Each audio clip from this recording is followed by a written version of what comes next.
पटना में शहीद जवान सुनील कुमार का पार्थिव शरीर पहुंचा। सोमवार को एलएसी पर गलवान घाटी के पास झड़प में दी थी शहादत। शहीद सुनील कुमार को राजकीय सम्मान के साथ दी गई श्रद्धांजलि। सीएम नीतीश की गैर हाजिरी में डिप्टी सीएम सुशील मोदी रहे मौजूद। गलवान घाटी की घटना पर विदेश मंत्रालय का सख्त बयान। चीन पर सोची समझी साजिश के तहत हमले का आरोप। भारतीय जवानों पर धोखे से हमले के बाद चीन ने फिर की चालबाजी। गलवान घाटी के इलाके पर दावा ठोका। भारत चीन के बीच हिंसक झड़प के बाद मौके से आई सैटेलाइट तस्वीरें। इस इलाके में आमने सामने हुए थे दोनों देशों के सैनिक। प्रधानमंत्री मोदी ने 19 जून को बुलाई सर्वदलीय बैठक। एलएसी के ताजा हालात पर होगी चर्चा। 20 जवानों की शहादत पर कांग्रेस अध्यक्ष सोनिया गांधी ने जताया दुख। पीएम से की देश को सच्चाई बताने की मांग। गलवान घाटी से लेह के अस्पताल लाए गए शहीदों के शव यहीं से परिजनों के पास पहुंचाने की तैयारी। लेह अस्पताल के पास जमा हुए लद्दाख के स्थानीय लोग शहीदों के सम्मान में लगे भारत माता के जयकारे। सीपीईसी के जरिए पश्चिमी सीमा से भी हिंदुस्तान को घेरने की फिराक में है चीन। जैसलमेर सरहद की दूसरी तरफ एयरपोर्ट, सड़कें और रेल लाइन बिछाने का काम तेज। कोरोना संकट के मसले पर राज्यों के साथ पीएम की बैठक का आज दूसरा दौर। वीडियो कॉन्फ्रेंसिंग के जरिए 15 राज्यों के मुख्यमंत्रियों से चर्चा। बैठक से पहले पीएम ने एलएसी पर शहीद जवानों को दी श्रद्धांजलि। कहा व्यर्थ नहीं जाएगा बलिदान। पीएम के साथ वीसी से जुड़े सभी मुख्यमंत्रियों ने भी शहीद जवानों को किया नमन। कोरोना पर पीएम ने देश की रणनीति को बताया कामयाब। कहा सही वक्त पर सही फैसले लेने से काबू में रहा संक्रमण। कल हुई थी राज्यों के साथ पीएम की पहले दौर की चर्चा। 21 राज्यों के मुख्यमंत्रियों के साथ कोरोना संकट पर मंथन। हिमाचल प्रदेश के हमीरपुर के रहने वाले अंकुश ठाकुर कल एलएसी पर हुई हिंसक झड़प में शहीद हुए। गांव में छाया मातम। एमपी के रीवा के दीपक सिंह में एलएसी की झड़प में हुए शहीद। बिहार रेजिमेंट के जवान की 6 महीने पहले हुई थी शादी। पश्चिम बंगाल के बीरभूम में एलएसी की घटना से पसरा मातम। 26 साल के राजेश औरंग गलवान घाटी में हुए शहीद।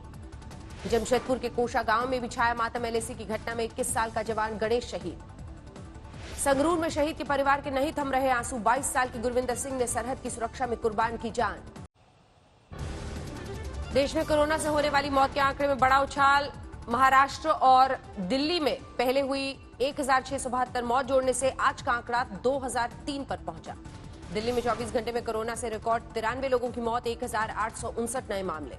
महाराष्ट्र में कोरोना से अब तक 5537 की मौत, कुल मामले 1,13,000 के पार। देश में कोरोना के कुल मामले 3,54,000 के पार। 24 घंटे में सामने आए 10,974 नए मरीज। देश भर में कोरोना से अब तक 11,903 लोगों की मौत, 1,86,000 से ज्यादा मरीज स्वस्थ हुए। दिल्ली के स्वास्थ्य मंत्री सत्येंद्र जैन कोरोना पॉजिटिव। आज दोबारा हुआ था टेस्ट, कल रिपोर्ट आई थी नेगेटिव। दिल्ली के मेडिकल स्टाफ के खिलाफ एफआईआर के मामले में केजरीवाल सरकार को सुप्रीम कोर्ट की कड़ी फटकार। शुक्रवार को फिर होगी सुनवाई। दिल्ली के शमशान घाटों में कम पड़ी जगह। साउथ एमसीडी के शमशान में चिता जलाने के लिए 29 जगहों पर नई जगह बनाई गई। दिल्ली के एलएनजेपी अस्पताल में सीसीटीवी लगाने का काम शुरू। अस्पताल के दौरे के बाद गृहमंत्री अमित शाह ने दिया था निर्देश। दिल्ली के डेप्यूटी सीएम मनीष सिसोदिया ने 1 जुलाई को होने वाली सीबीएसई परीक्षा रद्द करने की मांग की। केंद्रीय मानव संसाधन मंत्री को लिखा खत। दिल्ली में चीनी दूतावास के बाहर स्वदेश जागरण मंच का प्रदर्शन, पुलिस ने खदेड़ा। दिल्ली के न्यू अशोकनगर इलाके में लूट के इरादे से कारोबारी पर फायरिंग, हमलावर गिरफ्तार। दिल्ली में जेल में बंद गैंगस्टर के 7 गुर्गे गिरफ्तार। कारोबारी से 1 करोड़ की फिरौती मांगने का आरोप। दिल्ली के चांदनी चौक में पराठे वाली गली के पास आधी रात को लगी आग, दुकान में लाखों का सामान खाक। दिल्ली में पालतू कुत्ते के काटने के विवाद में 2 गुटों में मारपीट, 1 शख्स जख्मी।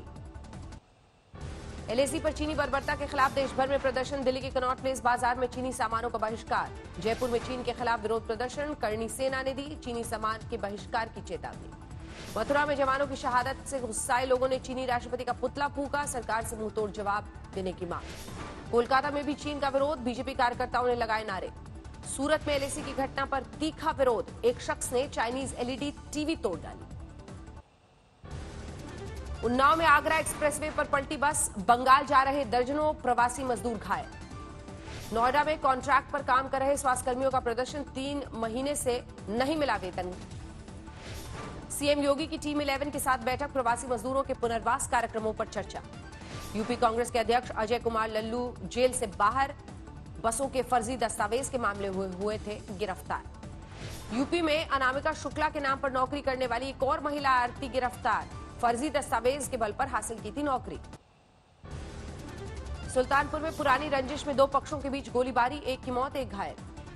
मथुरा में पुलिस ने वीडियो कॉन्फ्रेंसिंग से की जन सुनवाई। कोरोना संकट के चलते की शुरुआत।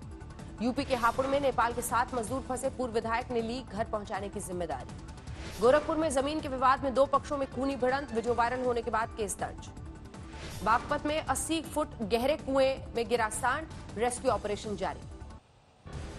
अलीगढ़ में खरीदारों की कमी से आम के किसान परेशान, कम दाम में बेचने को मजबूर।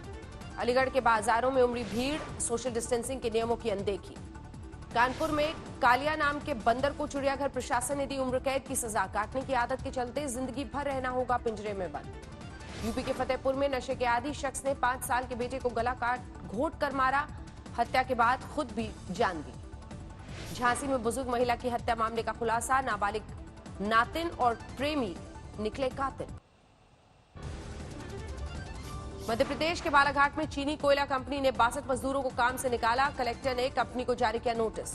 कांग्रेस नेता दिग्विजय सिंह ने सीएम शिवराज सिंह चौहान के खिलाफ दी शिकायत, राहुल गांधी के वीडियो से छेड़छाड़ का आरोप लगाया। जबलपुर हाईकोर्ट का राज्यसभा चुनाव में दखल देने से इनकार, याचिकाकर्ता ने दिया था विधायकों की संख्या पूरी नहीं होने की दलील। राज्यसभा चुनाव के मद्देनजर बीजेपी पर्यवेक्षक दल पहुंचा भोपाल, कल होगी विधायकों के साथ बैठक। भिंड में मंदिर से 16 लाख की चोरी के 3 आरोपी गिरफ्तार, सीसीटीवी से मिला चोरों का सुराग।